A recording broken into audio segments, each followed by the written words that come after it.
Well, thank you, Victoria. I have to say that there was a good deal of fortune involved, as is often the way.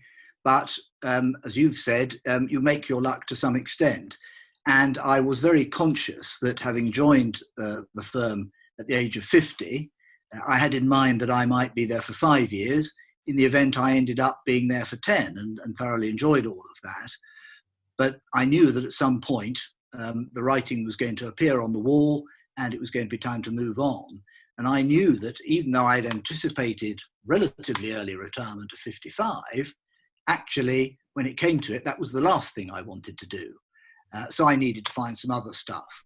And I had some conversations with the firm, and they, broadly speaking, agreed with me that if I could find something to do, then they would allow me to do it, and we would find a mechanism for that.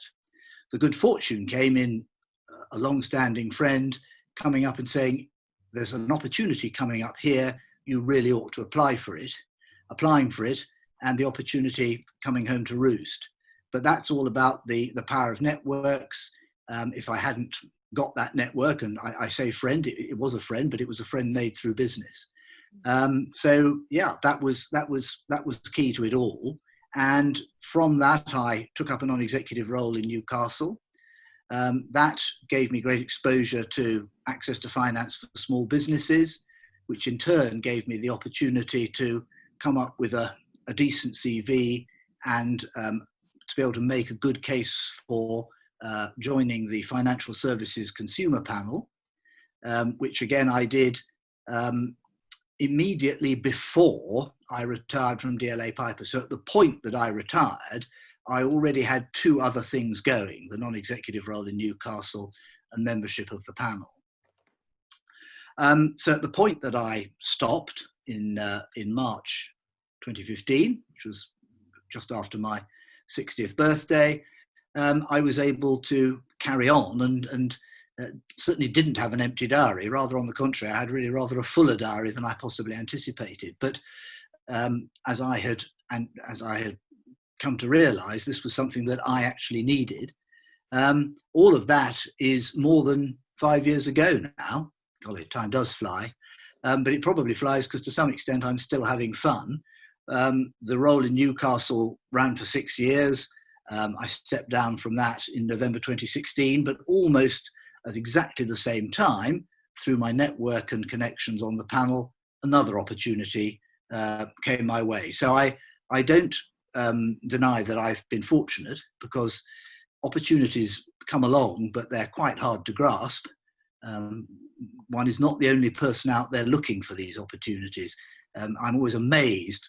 So, for example, when I ran the process to replace myself in Newcastle, I couldn't believe that we had more than 40 perfectly appointable people applying for the role.